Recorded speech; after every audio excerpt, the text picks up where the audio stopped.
पंजाब में बीजेपी को बड़ा झटका, सुनील जाखड़ ने दिया अध्यक्ष पद से इस्तीफा। जाखड़ के इस्तीफे पर क्या बोली बीजेपी? पंजाब में बीजेपी को बड़ा झटका लगा है।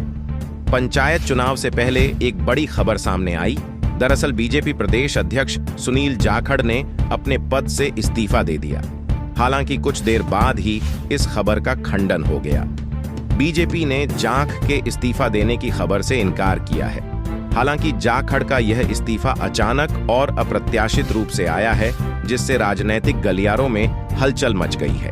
अगर अब जाखड़ के इस्तीफे वाली खबर सटीक निकलती है तो अब इस्तीफे की वजह क्या हो सकती है, आपको उस पर नजर डाल के बताते हैं। मीडिया रिपोर्ट्स के मुताबिक जाखड़ ने अपने इस्तीफे में पार्टी के भीतर के असंतोष और विभिन्न राजनीतिक मुद्दों का उल्लेख किया। पार्टी की नीति और दिशा में बदलाव की आवश्यकता को उन्होंने प्रमुख कारण बताया। उनकी इस घोषणा ने न केवल पार्टी के नेताओं बल्कि कार्यकर्ताओं को भी हैरान कर दिया, जो कि एक मजबूत और प्रभावी नेता थे। राजनीतिक प्रभाव पर नजर डालें तो सुनील जाखड़ का इस्तीफा बीजेपी के लिए एक गंभीर चुनौती बन सकता है। वे एक प्रमुख राजनीतिक चेहरा रहे हैं और उनका पार्टी छोड़ना आगामी चुनावों में बीजेपी की रणनीति को प्रभावित कर सकता है। जाखड़ के नेतृत्व में पार्टी ने कुछ महत्वपूर्ण कदम उठाए थे, लेकिन अब उनके जाने से पार्टी की स्थिति में कमी आ सकती है। आपको बता दें कि कुछ मीडिया रिपोर्ट्स यह भी दावा कर रही है कि बीजेपी ने जाखड़ के इस्तीफे पर प्रतिक्रिया देते हुए उनके योगदान की सराहना भी की। वहीं दूसरी ओर बीजेपी ने साफ किया है अभी कि हमने इस्तीफा नहीं लिया है, इस तरह की कोई खबर हमारे बीच नहीं है। वहीं पर नए नेतृत्व की आवश्यकता पर भी बल देने की बात कही जा रही है।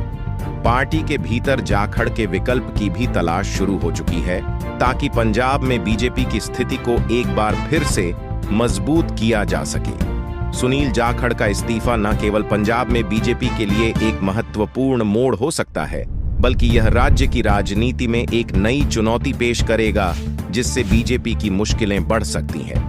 आने वाले समय में देखना दिलचस्प होगा कि पार्टी इस स्थिति को कैसे संभालती है और नई दिशा में किस तरह आगे बढ़ेगी। बताया जा रहा है कि सुनील जाखड़ 10 जुलाई के बाद से पार्टी की प्रदेश इकाई की किसी भी बैठक में शामिल नहीं हुए। वे प्रदेश बीजेपी सदस्यता अभियान में भी नहीं आए। वहीं पर कुछ मीडिया रिपोर्ट बताती है कि जाखड़ बीजेपी के कुछ नेताओं से नाराज थे। इस साल पंजाब में लोकसभा चुनाव में बीजेपी को कोई सीट नहीं मिली और बीजेपी उपचुनाव भी हार गई। सुनील जाखड़ साल 2002 में पहली बार चुनाव जीतकर विधानसभा पहुंचे। इसके बाद 2007 और 2012 में वे विधायक चुने गए। साल 2017 में हुए लोकसभा उपचुनाव में जीत दर्ज करके वे लोकसभा के सांसद बने। विनोद खन्ना के निधन के बाद गुरदासपुर लोकसभा सीट खाली हो गई और कांग्रेस ने इस सीट से जाखड़ को उम्मीदवार बनाया और वे जीतने में भी कामयाब रहे। अगर अब इस बात में कोई दम है, यह बात सटीक साबित होती है कि सुनील जाखड़ ने प्रदेश अध्यक्ष पद से इस्तीफा दे दिया है, तो पंजाब में बीजेपी की मुश्किलें बढ़ चुकी हैं और अब पार्टी को निर्णय लेना होगा कि सुनील जाखड़ की जगह पार्टी में कौन सा दूसरा चेहरा यह जिम्मेदारी बेहतर ढंग से संभाल पाएगा।